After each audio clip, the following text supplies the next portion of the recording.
Yo, what's up everybody? Today is January 4th, 2021, which means Happy New Year. Good to see you on the other side of 2020.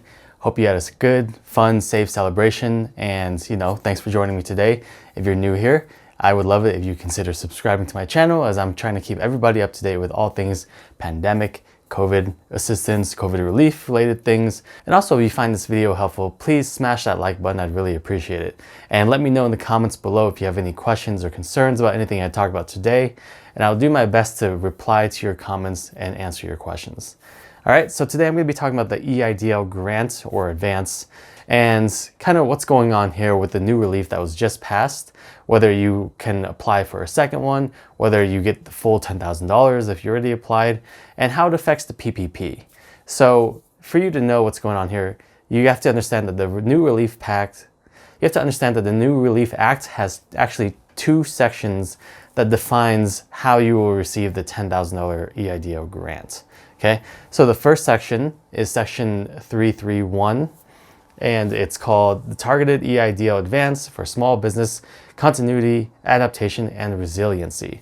So basically this section outlines a targeted sector of businesses, which first is businesses that employ under 300 employees. The next qualification is businesses that have been hit by economic injury of a revenue loss of about 30% or more during a certain time period. And it will also cover businesses that are in low income areas. So if you scroll down on the bill, it says here that low income community, the term low income community has the meaning given the term in section 45DE of the Internal Revenue Code of section 1986.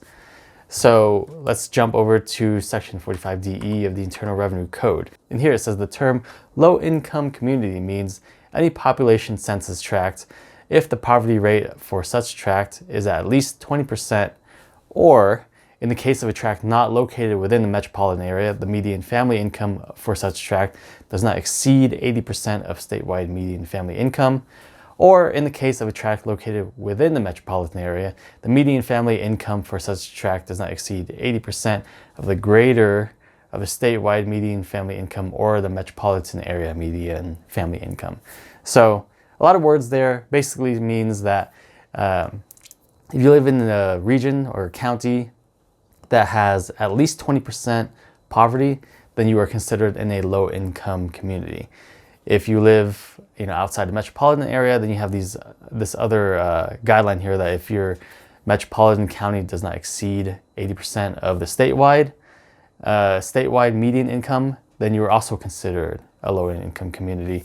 And then lastly, if you live within the metropolitan city or area, then you can either compare your city's median income with the statewide income or the metropolitan area income. You can't be more than 80% of one of those median incomes. And I know it's a little confusing, but just know that those are kind of the criteria that's going on.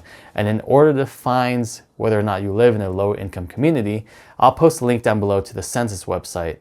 That's an interactive tool that lets you browse each state and each county to see what levels of poverty that your county is in, and then you can then compare it to the state levels and see what's going on there. So that's how low income community is defined in this bill. And if your business is covered as less than 300 employees and is covered with an economic impact of 30% revenue loss, and if it's covered by being in the low income community, then you will qualify for this section 331 of the Economic Injury Disaster Grant. Okay, now in this section, you are guaranteed $10,000. Okay, and it says so right in the bill. You are guaranteed $10,000. And what it also guarantees is if you had already applied for an EIDL grant and you receive less than $10,000, then you are guaranteed the difference of what you received and the $10,000.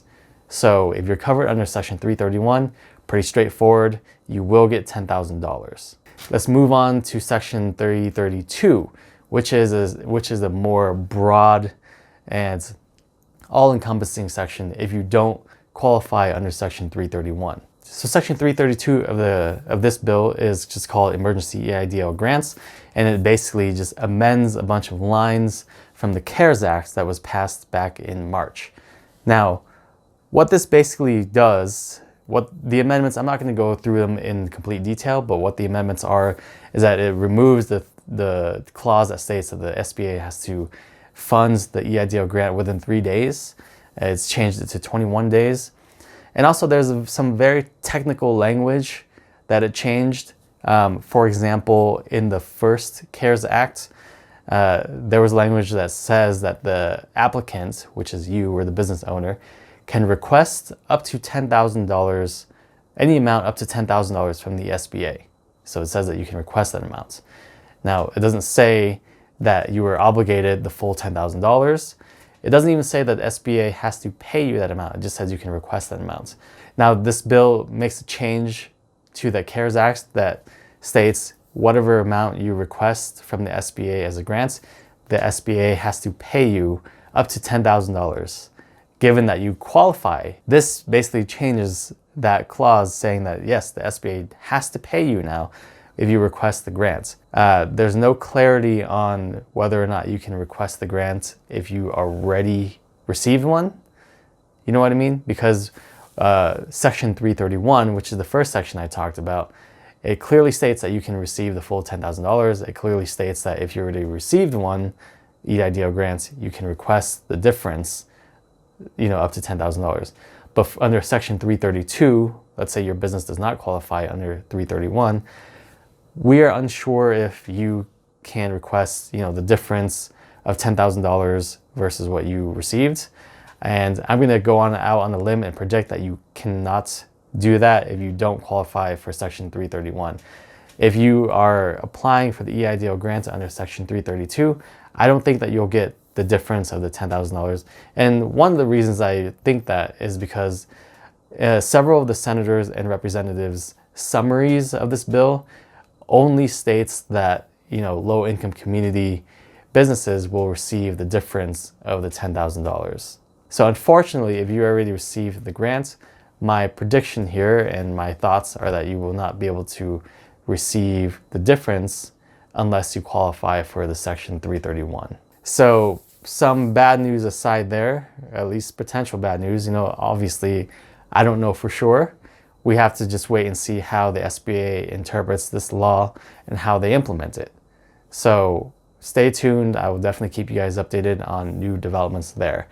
Now, the last thing I want to talk about is Section 333, which is the repealing of the PPP deduction.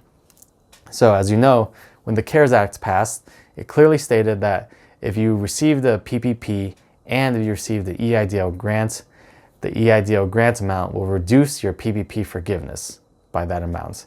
Well, in this bill that just passed, that is basically taken away. So if you receive the EIDL grant and the PPP, you'll still be able to receive full PPP forgiveness regardless of your EIDL grant amount. So that's something that's, great news for people, and I'm sure many will be happy about that. All right, so that's all I got for today. Thanks for joining me. It's a new year, 2021. It's probably gonna be, just as crazy of a year in my opinion. So let's try to make the best of it. All right. So stay safe, take care, have a good one. I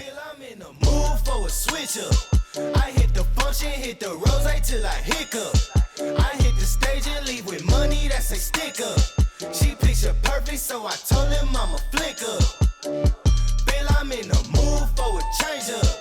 I leave the city and return with my change up.